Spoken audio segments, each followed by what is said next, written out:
Well, hello, my name is Leeuw and welcome to Ignite 2017.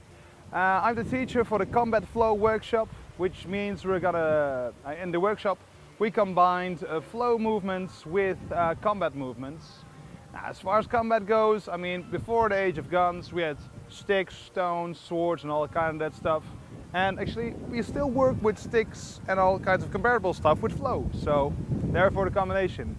I'm going to teach you a few basics on how to manipulate your flow toy, or flow, whatever you call it, into something you can actually look cool with. I mean, combat style. So first of all, I'm going to learn you a couple of stances and how to change them. And the cool thing is, if you change a stance from one to the other, it's called a strike. For instance, if I go from here to here, hey, I just did this. So that's a strike. So the four basic stances we'll have are these. Stance one is quite simple. Raise your dominant hand. Your non-dominant hand goes underneath like an X. So you can also do this, like do it frontal, wrap it around, turn it around like you form an X, and bring it to your jawline like this. So I want to point with my entire body at that direction.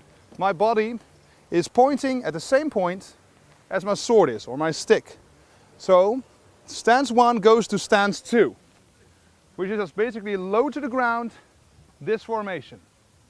And stance three is actually quite simple. We're gonna go to the other side. Notice my hands are now crossed. I don't want them crossed. So once more, I will drag it to the last position, position 4. If I've done that, I can always just switch to position one again. So if you link those together, you go 1, 2, 3, 4, 1. You can also do it backwards. 1, 2, 3, 4. So you noticed these are strikes and stances. Okay, so you might want to use this a lot, and this is why. If you want to combine flow with the combat part, this means you'll be like swinging, like, oh, I'm so cool, I can grab it and juggle it. At some point, bam, end it like this. Go like this, continue your flow, and bam, you're in this position. Always keep in mind, at any point where you're flowing, you can land it into a position and dish something out. Okay, that's part 3. If you want to do it convincingly, eye contact. There's a lot of difference here. If I want to point towards an audience, I just use one face, in this case yours, and I want to move through it. I want to use my tip and point towards what I'm trying to hit. This makes for way more interaction. And also, if you're having a partner doing the same thing, this will help you determine where that person is standing. And actually, I want to have a volunteer. You, can you come here for a change? Cool. Last trick, or tip.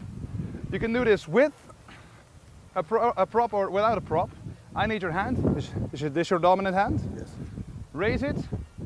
I'm going to try and boop your nose. So no muscle tension, just, hey, you're going to try and boop my nose. See, so now we're having this contact. Now imagine this with a sword. You're trying to touch each other, I mean with, combat, and you see it's almost like we're fencing. If you use footwork, if I move like this, you probably want to move that way, which means you get some kind of interaction. If I move the other way, same thing goes. So if you keep this in mind and you use your basic strikes, you can go from this also to deflecting there. And that's like complicated stuff. So thank you for attending. I hope you have a lovely time, and thank you, lovely assistance. And see you next year. Cheers.